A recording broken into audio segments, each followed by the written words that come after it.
March 26ನೇ ತಾರೀಕು Tiptur police ಠಾಣೆಯಲ್ಲಿ ಒಂದು ಕೇಸು ರಿಜಿಸ್ಟರ್ ಆಗಿದೆ. ಮೈನರ್ ಹುಡುಗಿಯನ್ನ ಸೋಕಾಲ್ಡ್ ಡಿ.ಕೆ. ಶಿವಕುಮಾರ್ ಅವರ ಬ್ರದರ್ಸು ಪರಿವಾರಕ್ಕೆ ಸೇರಿದಂಥವರು ಕಿಡ್ನ್ಯಾಪ್ ಮಾಡ್ಕೊಂಡು ಹೋಗಿದ್ದಾರೆ.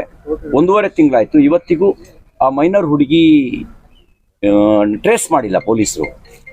ಈ ಎಲ್ಲ ಇದ್ರ ಹಿಂದ್ಗಡೆ ಇರುವಂಥ ಎಲ್ಲ ಆಪಾದಿತರುಗಳು ಒಂದೇ ಕೋಮಿಗೆ ಸೇರಿದ್ದಾರೆ ಅಂತಕ್ಕಂಥದ್ದು ಕಾಕತಾಳೀಯ ಅಂತ ನನಗೆ ಅನ್ಸೋದಿಲ್ಲ. ಇದು ಲವ್ ಜಿಹಾದನ್ನ ಯೋಜನಾಬದ್ಧವಾಗಿ ಮಾಡ್ತಾ ಇದ್ದಾರೆ ಅಂತ ಹೇಳಿ ಇದನ್ನೆಲ್ಲ ನೋಡಿದಾಗ ಅನ್ಸುತ್ತೆ. ಒಂದು ವೇಳೆ ಪ್ರೀತಿಯೇ ಆಗೋದಾಗಿದ್ರೆ ಮುಸ್ಲಿಂ ಹುಡುಗಿಯರು ಯಾಕೆ ಹಿಂದೂ ಹುಡುಗರನ್ನ ಪ್ರೀತಿ ಮಾಡಿ ಬರ್ತಾ ಇಲ್ಲ? ಯಾಕೆ ಮುಸ್ಲಿಂ ಹುಡುಗರೇ ಹಿಂದೂ ಹುಡುಗಿಯರನ್ನ ಟಾರ್ಗೆಟ್ ಮಾಡ್ತಾ ಇದ್ದಾರೆ? ಇದನ್ನ ನೋಡಿದಾಗ ಇವರ ಮತಾಂಧತೆಯ ಜಿಹಾದ್ನ ವಿಸ್ತರಣೆಯನ್ನ ಲವ್ ಜಿಹಾದ್ ಮೂಲಕ ಮಾಡ್ತಾ ಇದ್ದಾರೆ ಅಂಥೇಳಿ ಅನಿಸುತ್ತೆ. ಹಾಗಾಗಿ ಮಾನ್ಯ ಮುಖ್ಯಮಂತ್ರಿಗಳು ಇದನ್ನೂ ಇಂಡಿವಿಜುವಲ್ ಅಂತ ಅಂದ್ಕೋಬಾರ್ದು.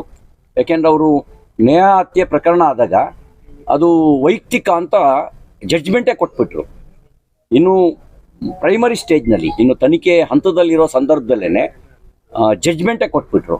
ಹಾಗಾಗಿ ಮಾನ್ಯ ಮುಖ್ಯಮಂತ್ರಿಗಳಿಗೆ ತಮ್ಮ ಮೂಲಕ ನಾನು ನಿವೇದನೆ ಮಾಡಲಿಕ್ಕೆ ಬಯಸ್ತೇನೆ.